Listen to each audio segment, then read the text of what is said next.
¿Cuánto queda para la parte pega? Ya sabemos que la parte de corta funciona bien, la parte de cortar. ¿Cuánto queda para que eso se haga aquí en España? Cuando levantamos la alfombra que hay detrás de este esquema en el cual el corte se tiene que reparar, ahí hay un montón de proteínas. Esto es bioquímica. Esto es probablemente una investigación poco sexy. Esto es una investigación de nuevo básica, es una investigación que no va a salir en los titulares, hay que picar mucha piedra, pero si alguien no se arremanga y alguien no se pone a estudiar de forma sistemática todas esas proteínas y qué es lo que podemos hacer para fomentar que se produzca la reparación mediada a partir de un ADN molde y que no se produzca la reparación al azar, por ejemplo, si no progresamos en este tipo de investigaciones, lo único que seguiremos haciendo es constatar esta variabilidad genética. Yo lo que veo es que estamos desarrollando muchas variantes de editores genéticos que son mejores, que cortan con mayor precisión, que tienen menor propensión a cortar en secuencias parecidas, los denominados off-targets, con lo cual solucionamos lo que parecía el mayor problema, no lo es. El problema de verdad es solucionar ese mosaicismo. Ese mosaicismo poco o nada tiene que ver con las herramientas de este señor, tiene que ver con lo que tenemos en nuestras células. Y eso es a donde, aquí veo muchos estudiantes y antes hemos estado hablando con dos de vosotros, yo os animaría a que alguno se sintiera motivado para intentar descubrir cómo podemos entender estas herramientas de reparación.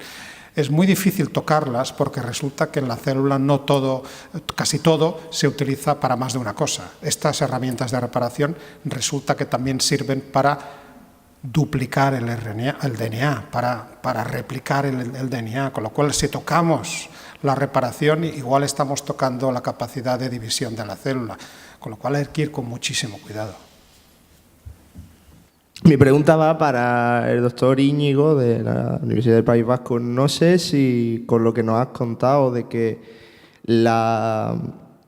el tema de normas, de leyes que se pueden aplicar a estos campos, ante la relevancia que están cogiendo, tanto a nivel económico, a nivel incluso político, no sé si estas personas que nos gobiernan, ya sea desde España, desde la Unión Europea o desde otro organismo, están intentando cambiar estas leyes y estas normas que hay tan flojas, digámoslo así, y si hay proyectos actualmente que se están llevando a cabo para mejorarla y para adecuarla a los tiempos que corren. Gracias. Por supuesto que existe. Además, nadie, absolutamente nadie, se quiere quedar fuera de esto. Es que es absurdo. O sea, lo que no puede suceder es que por un excesivo celo en una aplicación normativa nos quedemos fuera de un beneficio científico de primer orden. Eso no puede suceder. Porque además hay una cosa muy sencilla. En un mundo fragmentado y globalizado como el nuestro, si un país pone demasiadas trabas a este tipo de cosas y estas cosas empiezan a funcionar, pues es bien sencillo. Todos nos vamos a hacer lo que se llama el turismo de salud. Es que no se puede luchar contra lo que es razonable, lo que es aceptable y funciona. Todos los gobiernos saben eso. Y yo sí que creo, aunque eso lo sabrán mucho mejor mis compañeros biólogos, que va a haber larvada una guerra científica de fondo, porque aquí además los intereses económicos son muy amplios. Depende de lo que vayas consiguiendo por detrás. Hombre, es que es un bombazo para la industria de tu país. Entonces, yo creo que el concepto que tienen los gobiernos ahora mismo es intentar llegar a un equilibrio entre lo que son límites inaceptables culturalmente. Por ejemplo, en Alemania, crear embriones, ¿no?, específicamente modificados para investigación es un límite cultural que yo creo que no van a traspasar. En nuestro país creo que tampoco lo traspasaremos, francamente, pero también creo que son cosas que no son imprescindibles. Lo que nosotros haremos es aprovecharnos del aprendizaje que se extraiga de otros países en los que se va a producir ese tipo de cosas, que es lo que hemos hecho muchas veces, por cierto. Entonces, yo te diría que va a haber consensos, creo, en las cosas más básicas y luego habrá diversidades culturales y guerras, por decirlo de alguna manera, entre unos países y otros, guerras normativas, en el sentido de que permitirán, no permitirán, apoyarán más o menos a su industria. Pero, Luis, tú tal vez en eso... Somos ya bastantes instituciones europeas que tenemos, además de nuestra labor científica, estamos representando los comités de ética institucionales correspondientes, que hemos promovido la creación de un comité europeo asesor. ¿Asesor de qué y para qué? Un comité europeo en el cual se debatan estos términos y se acote el marco legislativo. Lo que nos ha contado tan clarísimamente Íñigo, ni podemos prohibir estas tecnologías ni podemos permitir todas ellas. Habrá una serie de aplicaciones que habrá que promover y habrá que permitir que se desarrollen. Y habrá otras que culturalmente o socialmente deberemos acordar que probablemente no sean oportunas. Pero tenemos que acordar unas normas. Y estas normas tienen que estar basadas en la evidencia científica, y esta evidencia científica se la tenemos que trasladar a nuestros representantes en los parlamentos para que con la ayuda de los juristas hagan las mejores normas. Y estas mejores normas nos den la seguridad jurídica. No sé si habéis visto por ahí, aparecieron unas sanciones de 1 millón de euros o unas penas de cárcel de hasta 5 años, ¿no? Yo vivo en Colmenar Viejo, al lado de Soto del Real. Yo cada día cuando salgo de casa veo Soto ahí, con lo cual, en fin, yo creo que necesitamos estas normas claras para que podamos investigar, porque si no las hacemos nosotros, como acaba de decir Íñigo, estas normas, habrá otros países que serán menos escrupulosos en este tipo de elementos y van a permitir que sean sus investigadores. Y nosotros nos dedicaremos a dar ponencias y a dar resúmenes de lo que leeremos de nuestros colegas y no podremos contribuir a esta riqueza. Fijaros que la tecnología que describió Francis se describió, y la función del sistema inmune en las bacterias se describió en la Universidad de Alicante. Pero la guerra de patentes está entre la costa este y la costa oeste de Estados Unidos, no está entre la Universidad de Alicante y las instituciones americanas, desgraciadamente. Con lo cual, si no tomamos partido en el asunto, pues nos dedicaremos a cruzarnos de brazos y a leer lo que hacen otros. Para algunos, el gran progreso del siglo XX en torno a la medicina no ha sido tanto el increíble progreso biotecnológico, sino la consideración de la enfermedad como una construcción social. Hasta la más monogénica de las enfermedades tiene un componente sociogénico que no se puede ignorar. La mayor parte de las enfermedades del siglo XX son poligénicas y sociogénicas. Y la preocupación es que este increíble desarrollo, esta increíble obsesión biotecnológica haya olvidado completamente el gran progreso del siglo XX, que ha sido precisamente la perspectiva sociogénica de las enfermedades. No sé si hay algún comentario de la mesa a este respecto. Yo, sin ser un especialista, yo soy solo un biólogo, como decía Íñigo, y además probablemente no entendemos de muchas cosas. Pero en el ciber de enfermedades raras solemos decir que hay efectivamente 3 millones de personas afectadas, pero hay quien dice también que en definitiva son 6 o 9 millones si contabilizamos también a los padres, las madres y a los hermanos, porque una enfermedad rara se vive en la familia, con lo cual hay unos componentes sociales innegables.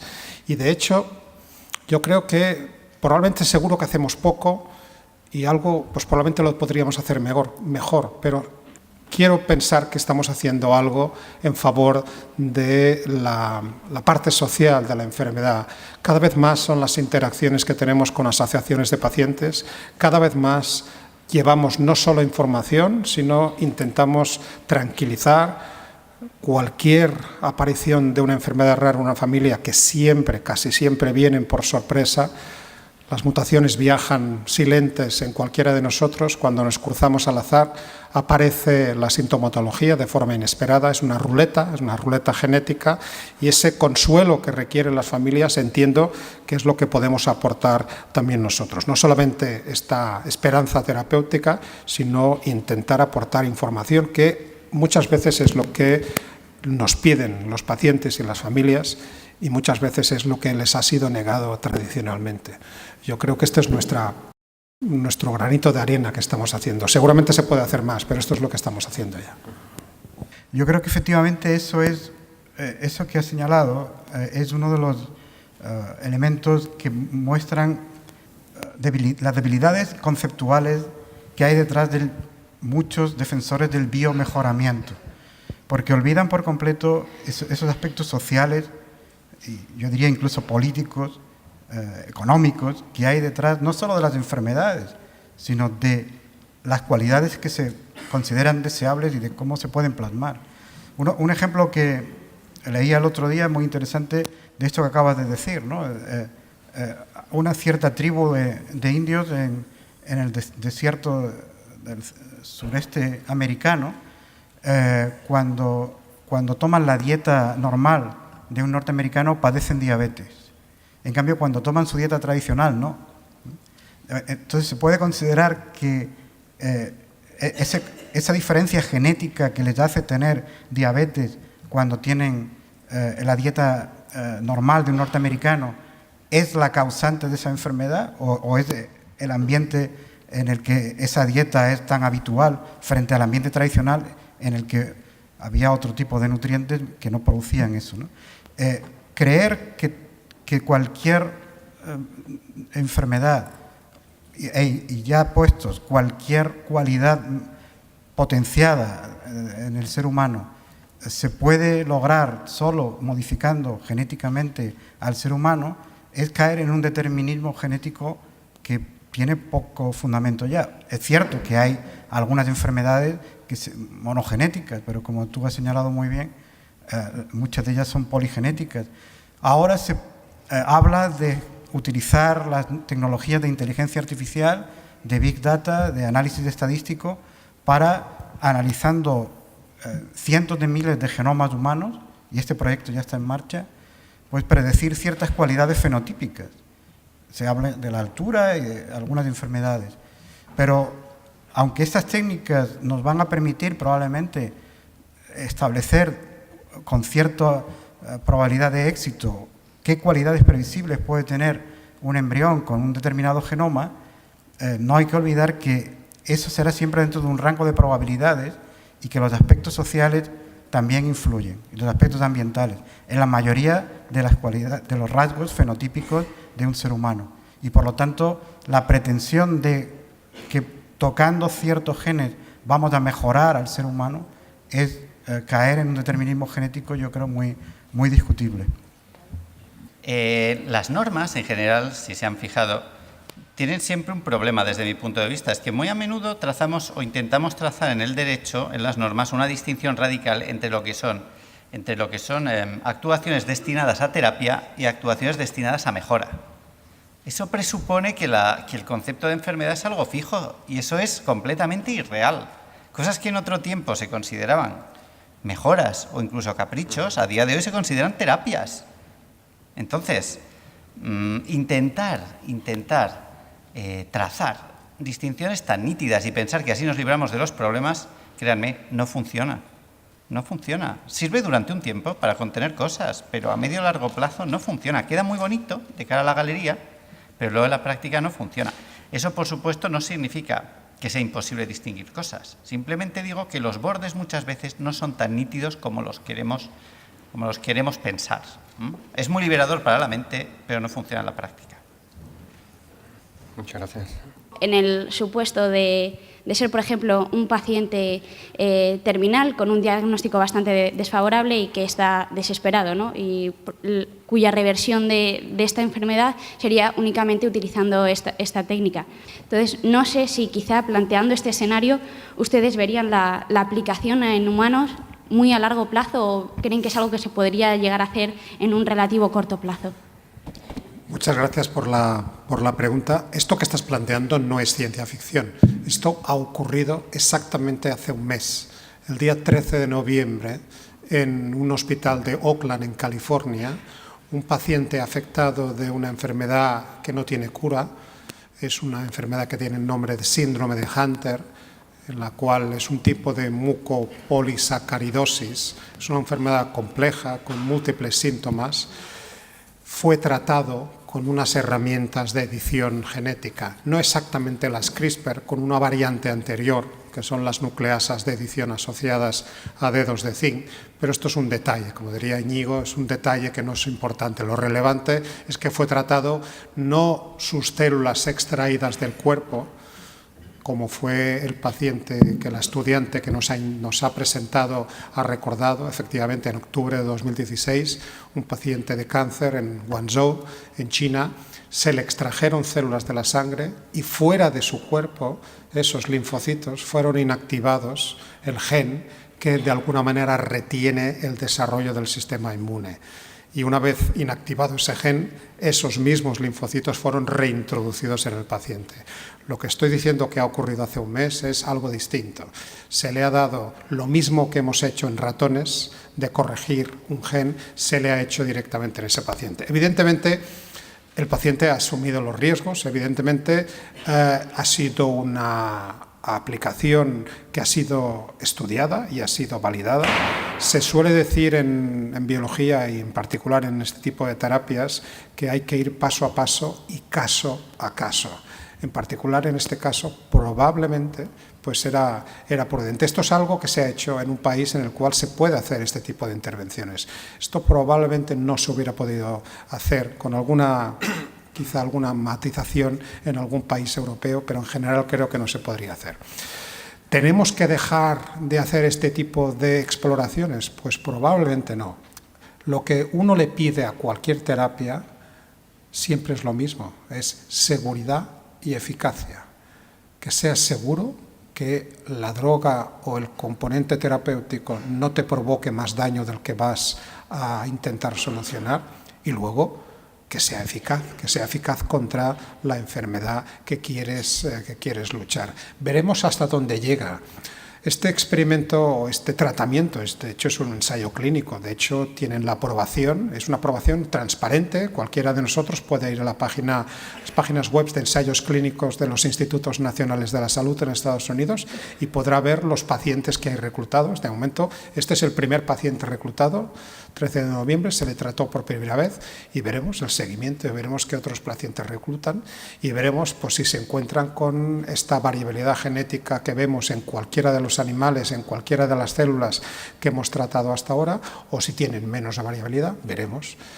Creo yo, sigo pensando que es todavía prematuro, pero siendo así, también pienso que en determinados casos puede pesar más el posible beneficio, a pesar de que sea exiguo, frente a los riesgos, a pesar de que estos sean muy altos. Eso me recuerda, que tú también lo conocerás, el caso en Inglaterra de la niña con leucemia, que se lo solucionaron con Talents, y eso fue por un permiso, era con Talents, ¿no? De hecho, fue un permiso específico. Pero el caso de la niña, vamos a ver, aquí hay muchos primeros casos que hay que explicar bien. El caso del paciente en China, se le extrajeron las células, se trataron las células en el laboratorio y se le volvieron a reinfundir. El caso al que se refiere Íñigo también es un caso de lo que se llama terapia ex vivo. Se extraen las células de la sangre del paciente, se tratan en el laboratorio, en este caso con otras herramientas de edición, ni las CRISPR ni las de dedos de zinc, unas que se llaman Talents, y también una vez editadas se vuelven a reinfundir en la paciente.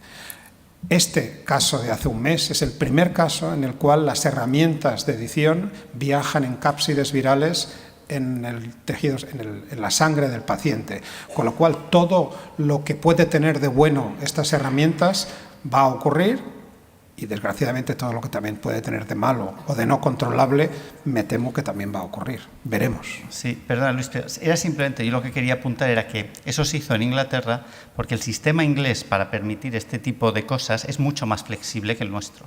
En Inglaterra, la autoridad británica que regula todo esto hace una excepción sobre la marcha. Ni siquiera hace falta cambiar las normas. Tienen una autoridad que decide sobre la materia y se hace. Si ven que el caso que se les presenta delante justifica la excepción, autorizan la excepción. En eso, a mí me parece que a la hora de hacer lo que dices tú, ¿no? Que es ir caso por caso, su sistema es más razonable. Eso es lo que tenemos que apoyar. Yo creo que es lo que tenemos que promover.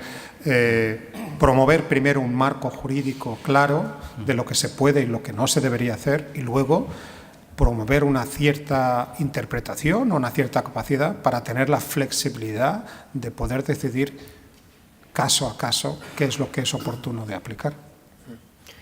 De hecho, en la encuesta que han elaborado mis alumnos de genética humana hay 6 casos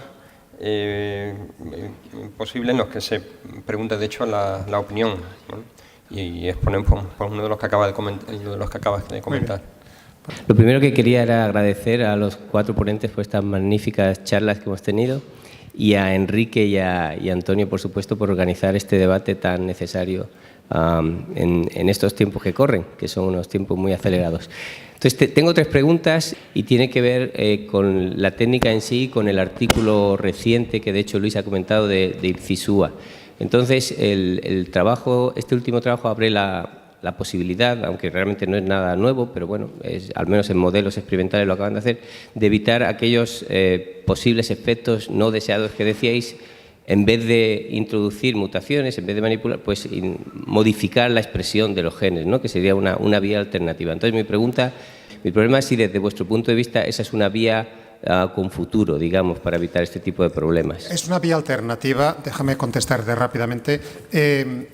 Lo que nos propone el último trabajo de este laboratorio del Instituto Salk de San Diego, en California, es utilizar una variante de estas herramientas de edición que precisamente lo que no hacen es editar, porque lo que están utilizando son unas proteínas Cas a las cuales se les ha inactivado la capacidad de cortar, pero siguen señalizando secuencias concretas del genoma.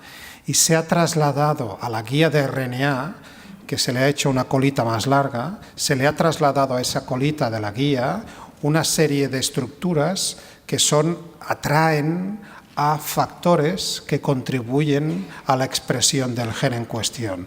Con lo cual, es una vía alternativa de tratamiento que lo que persigue no es solucionar las mutaciones existentes, sino reactivar genes que pueden estar ahí silenciados, otros genes distintos de los que están afectados, pero que sin embargo su expresión puede aliviar algunos de los síntomas de la enfermedad. El caso más claro es hay 3 ejemplos en ese artículo. Uno de los casos más claros es una distrofia muscular en el cual el gen afectado no se intenta corregir, lo que se intenta es reactivar un gen cuya expresión podría proveer de nuevas fibras musculares. Esta es una vía novedosa. En este artículo se integran una serie de descubrimientos que ya se conocían, se ponen todos juntos y digamos lo que evita este artículo es el corte del ADN. Si no cortas el ADN, no tienes que repararlo. Si no tienes que repararlo, no tienes esa variabilidad genética. Pero cuidado, estás limitado de momento a hacer este tipo de cuestiones, o bien reactivar genes, o lo contrario, intentar silenciarlos. Pero de momento es reactivarlos. No estamos corrigiendo mutaciones. Hay que también leer la letra pequeña de este artículo. Desde mi punto de vista, las herramientas CRISPR son en sí maravillosas desde el punto de vista de la aplicación de edición. Pero lo más importante y lo más revolucionario de las herramientas CRISPR es simplemente la facilidad con la que se puede llevar algo a cualquier sitio del genoma. De un genoma como el nuestro, de 3.000 millones de letras, lo cual quiere decir 1000 veces más grande que el genoma de los organismos donde está. Y es capaz de buscar el sitio concreto y actuar sobre él. Si corta, podemos hacer edición o podemos matar, en el caso de aplicarlo sobre bacterias. Si no corta, resulta incluso más útil, porque puedes hacer una edición sin cortar, uniéndole a esa proteína Cas9 muerta, en la que se quita esa capacidad de cortar el ADN, actividades que editen, que modifiquen, que cambien la secuencia. Luego tienes la opción de añadirle algo, no a la proteína, sino a la guía. Y tienes también la opción de llevar a cabo esas modificaciones epigenéticas que controlan la expresión. Y puedes utilizar el sistema CRISPR-Cas13 para directamente editar RNA. Es decir, tienes una herramienta multifunción fácil de llevar donde quieras. Y en unos casos puede estar más justificado, puede ser más útil llevar a cabo una edición con corte, etcétera, que desde mi punto de vista es lo más complicado. Pero en otros no hace falta correr ese riesgo de que lleven a cabo reparaciones incorrectas, sino que simplemente pasas de ese corte y actúas no sobre el ADN, sino sobre el ARN, o cambias la expresión. Es decir, básicamente la maravilla de estas herramientas es la facilidad de programarla y esa capacidad de llevar algo donde quieras y luego lo que puedas hacer en ese momento. Dependiendo de la enfermedad, entiendo, se podrán utilizar unas u otras. Es sorprendente, cuando te pones a mirar lo que se publica cada semana, es realmente alucinante. Desde herramientas que parece, o variantes de CRISPR-Cas9 que parece que no van a servir para nada, y luego resulta que son incluso más interesantes que las otras. Te voy a poner un ejemplo simplemente. Una Cas9, la que se está utilizando ahora es Streptococcus pyogenes y Staphylococcus aureus, y de hecho son de cepas muy concretas. Hay una que es de una tal Francisella, nombre bonito, ¿verdad? Precisamente esa era un desastre, porque no era capaz de abrirse camino en la diana, porque no es capaz de desplazar las proteínas que se unen al ADN, las histonas. Por lo tanto, poco puedes aprovechar esa capacidad de cortar si no es capaz de abrirse camino en un sitio determinado. Y ahora resulta que eso puede resultar tremendamente útil, porque si tú tienes dos copias del mismo gen en dos sitios distintos y solamente quieres que actúe sobre una de ellas, te las puedes montar para llevar a la Cas9 de Streptococcus pyogenes que no corta a esos sitios para desplazar de los dos alelos el que tú quieres que corte. Cas9, que no es capaz de cortar la de Streptococcus pyogenes, desplaza las proteínas y lo hace accesible para la proteína de Francisella, que ahora sí podrá cortar ahí, pero no en el otro sitio. Fantástico. Hace muy poco, Jennifer Doudna, de hecho, en una entrevista, abogaba porque era cada vez más necesario elevar el nivel educativo de la población, obviamente ya se refería a la población americana, en biología. Entonces, mi pregunta es a Íñigo y a Antonio para que hicieran alguna reflexión al respecto, y dejo ya la otra pregunta para sentarme, que quizás está un poco más dirigida ahora también a Francis y a Luis. La situación deseable que es que todas estas herramientas sean de acceso público y abierto a todo el mundo, y que si algún día se utilizan en terapia rutinaria, pues que realmente no haya restricciones y no haya que pagar precios exorbitados o excesivos, como está ocurriendo con algunas terapias ahora de moda en cáncer, como son las terapias, la inmunoterapia, por ejemplo, que es realmente costosísima, ¿no? Si realmente esto finalmente depende de unas patentes que lógicamente pues querrán tener unos beneficios, ¿cómo se va? Bueno, quizás aquí también hay algunos aspectos legales que considerar, ¿no? ¿Cómo eso en el futuro se va a compatibilizar? Muy bien, gracias. Hombre, en general yo creo que la población estaría muy bien que supiera mucho de muchas cosas. Eso es fantástico. Lo que pasa es que eso lleva un coste y una inversión humana impresionante. Hay mucha gente que está trabajando, llega a su casa, si le dices que tiene que ponerse a estudiar biología, pues su voto no te lo ganas, ¿no? Me pongo en el lugar, o sea, lo que tú has dicho de la biología o que decía esta mujer se puede decir exactamente igual de la física. Tú a mí me dices ahora que tengo que volver a estudiar física y te puedo asegurar que me estás empezando a caer muy mal, ¿no? Más allá de ver Big Bang Theory, yo no paso, para ser sinceros, ¿no? Entonces, yo lo que creo con esto es que hay que ser también realistas. El problema que nosotros tenemos, evidentemente, es que los debates se están tecnificando mucho y son cada vez más complejos. El debate del aborto lo entendía cualquiera. O sea, no hace falta gran instrucción para entender cuál era. Otra cosa era captar la sutileza de los argumentos y muchas otras cosas, pero era más fácil. Cada día la ciencia es más compleja y es más difícil para una persona común entender cuáles son todas las ramificaciones del debate. Desde mi punto de vista, es una forma razonable de afrontar esto, es la que ya se está haciendo, que por ejemplo consiste en, sí, incrementar el contacto entre la sociedad y la ciencia, pero cuando la sociedad quiere. Que no es cuestión de que todo el mundo aprenda biología, es cuestión de que representantes de la ciudadanía que están particularmente interesadas interactúen. A mí me gusta mucho, por ejemplo, esto lo empezaron a hacer la gente de Económicas, para vender productos, o sea que no es que sea una cosa así maravillosa, pero son estas charlas, ¿no?, en las que se informa más o menos a la gente, ¿verdad?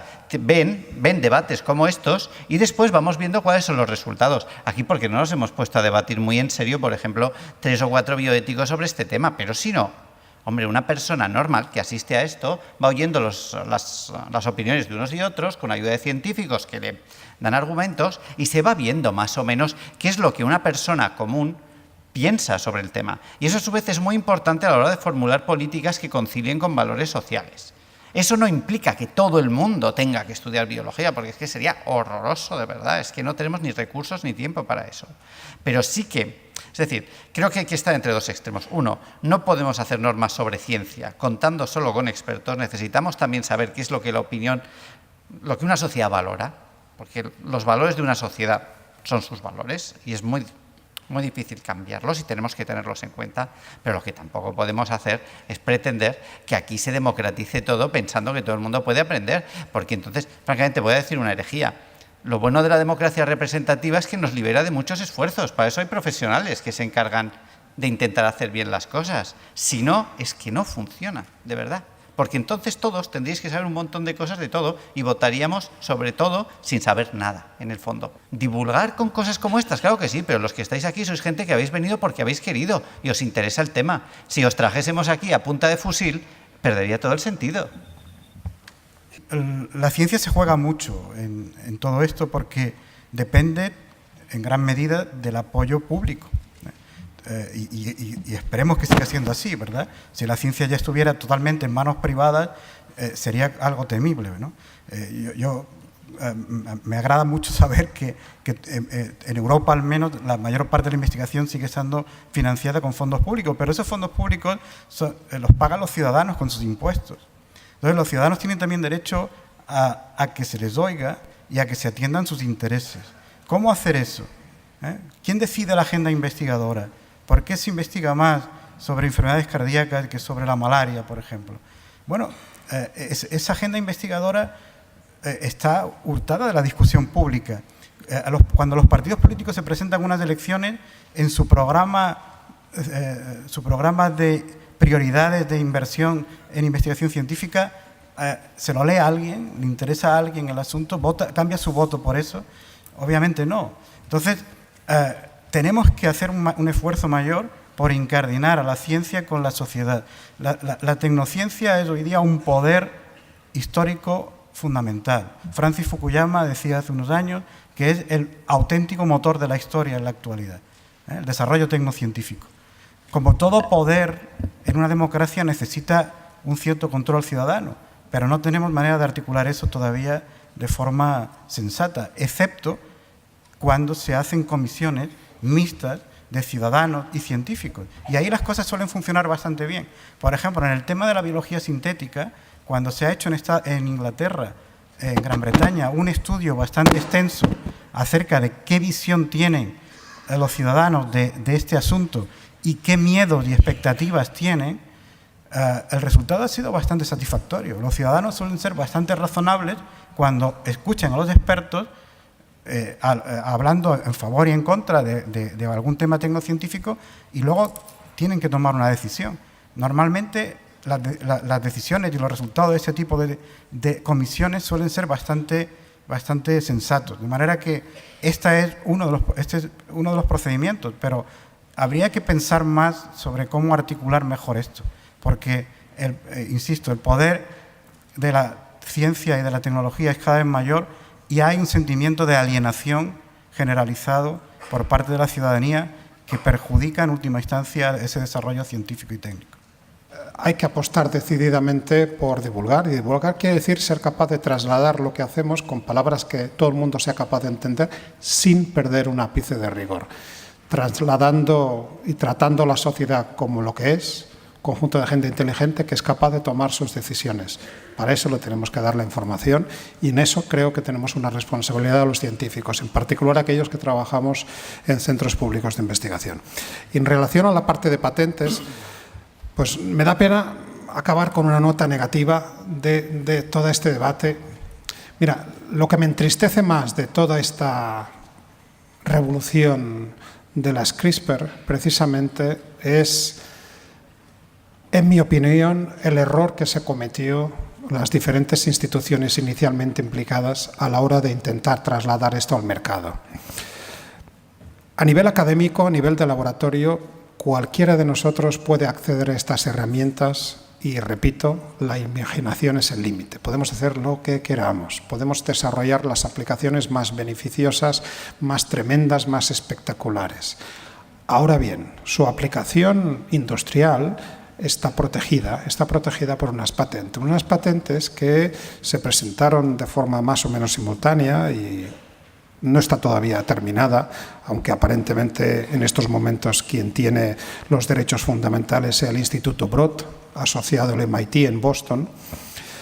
Tanto el Instituto Broad como la Universidad de Berkeley podrían haber hecho como, esto es una opinión, puede estar totalmente equivocado, pero os la digo tal como lo siento.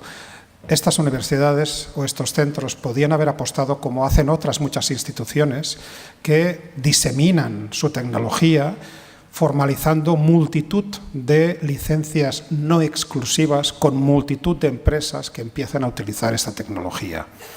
En lugar de eso, ambas dos instituciones lo que decidieron fue crear una empresa ad hoc, una empresa que se encargara de desarrollar pues, las aplicaciones industriales.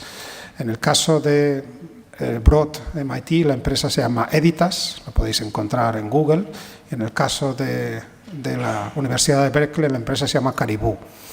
Y estas empresas, evidente, no estamos hablando de Roche, ni de Pfizer, ni de AstraZeneca, no estamos hablando de grandes multinacionales, estamos hablando de microempresas con una capacidad limitada de actuación. Estas empresas son sobre las que recae la totalidad de la aplicación de estas tecnologías y estas empresas están empezando ahora a firmar acuerdos puntuales con otras terceras empresas para el desarrollo de aplicaciones beneficiosas. Yo creo que hemos perdido un momentum importante y me apena que haya empresas biotecnológicas y empresas del ramo que, en parte por la inseguridad jurídica de que no saben si la licencia que van a obtener de una de estas instituciones les va a servir para siempre o quizá en 3 años va a haber un juez en Estados Unidos que va a determinar que la propiedad de la patente le corresponde a otra institución y van a tener que pagar otra nueva licencia.